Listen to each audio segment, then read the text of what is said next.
Pasti aja ini kalau kita berbicara soal milestone begitu ya, transformasi digital di industri kesehatan.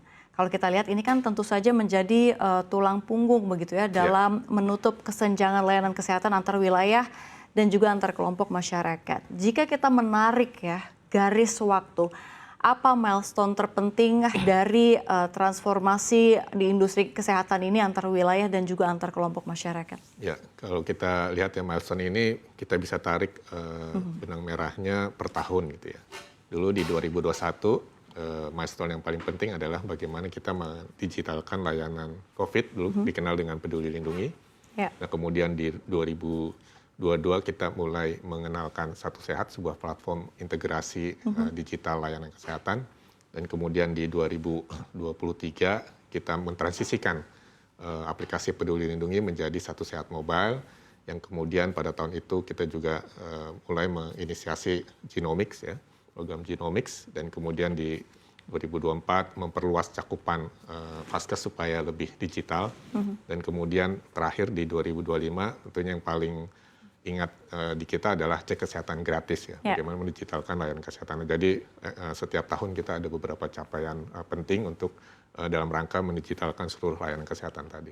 Oke, dari berbagai capaian tersebut, pasti Aji, mana yang paling menantang untuk direalisasikan dan mengapa?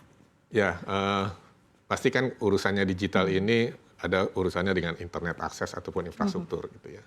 Nah, dulu waktu COVID, telemedicine layanannya cukup booming ya, bahkan cukup meningkat. Nah, kemudian setelah COVID mereda, nah layanan telemedicine seakan-akan belum menjadi priority gitu ya. Karena ada beberapa hal isu terkait dengan infrastruktur dan kemudian kebutuhan masyarakat yang akhirnya kembali lagi ke arah berkunjung langsung ke layanan kesehatan. Nah, jadi memang sangat challenging meningkatkan layanan telemedicine, tetapi dengan adanya regulasi baru nanti ke depan gitu ya, layanan telemedicine tentunya menjadi sesuatu hal yang penting untuk dijadikan prioritas ya, khususnya di daerah-daerah yang memang keterbatasan dokter spesialis, layanan kesehatan dan sebagainya.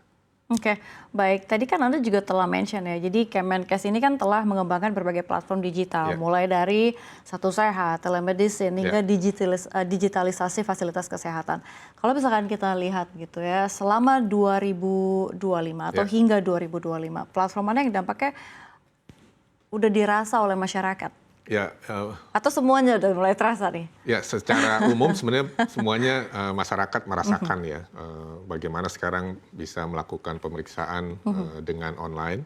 Terus kemudian sekarang layanan kesehatan sudah digital gitu ya. Kita bisa melihat dibandingkan dengan 5 tahun yang lalu, rumah sakit aja dulu digitalnya hanya 30%, sekarang sudah 95% gitu ya.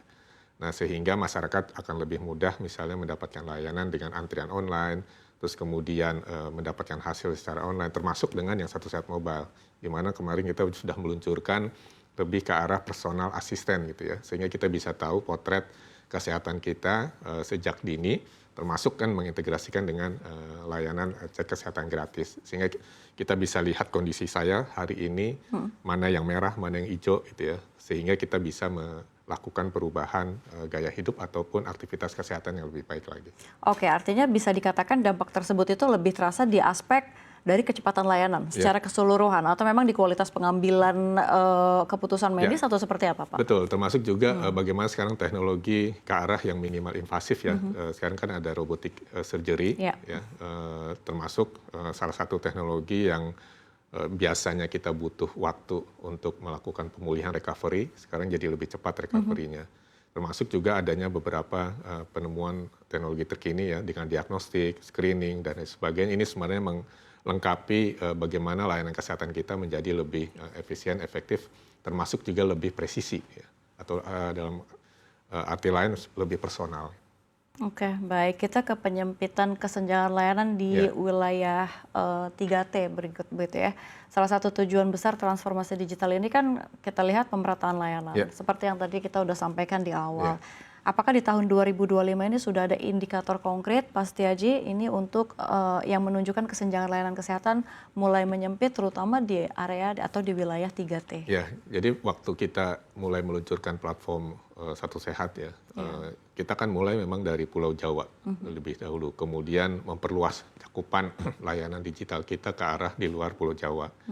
Termasuk juga bagaimana mengadres sisi kebutuhan internet akses, khususnya di layanan-layanan yang terdekat seperti puskesmas, di mana kurang lebih dari 10.200 puskesmas ada kurang lebih 700-an ya puskesmas yang sama sekali nggak ada akses internetnya. Ya.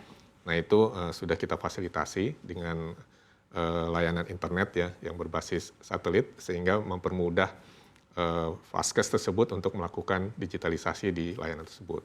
Nah, satu sisi tentunya dengan bantuan kolaborasi ya dengan telco provider termasuk juga dengan Komdigi ini memperluas cakupan daerah-daerah digital tadi sehingga semakin memperdekat ya jarak supaya layanan tadi bisa dinikmati oleh masyarakat yang tinggal di daerah pedesaan tadi 3T. Dan tentunya ini membuat responnya juga cepat begitu ya untuk kondisi darurat yang terjadi di wilayah. Kemudian, ya, di satu sisi kan sekarang juga sudah berkembang ada AI gitu ya. Masyarakat banyak juga yang menanyakan berbagai macam keluhan sebelum masuk ke dokter sehingga ada pre-screening itu juga banyak dilakukan sekarang oleh masyarakat. Oke, kalau dari sisi data kesehatan nasional, gitu ya, sejauh mana integrasi dan juga kualitas data ini berhasil dibenahi hingga 2025 untuk mendukung kebijakan berbasis data? Ya, kenapa kita fokus di data dulu waktu COVID juga kita kan fokus beresin data itu ya. Jadi saat ini kalau dilihat dari coverage seperti rumah sakit sudah 92% yang terintegrasi dengan Satu Sehat, kemudian puskesmas sudah 90-an%. Kemudian juga klinik ya yang jumlahnya besar itu juga sudah 60-an%. Jadi sebenarnya sudah cukup besar data yang kita bisa integrasikan termasuk bisa diakses oleh masyarakat yang dulu kan mindsetnya bahwa data itu milik vaskes gitu ya. Nah, sekarang adalah milik masyarakat yang bisa diakses melalui Satu Sehat mobile. Oke.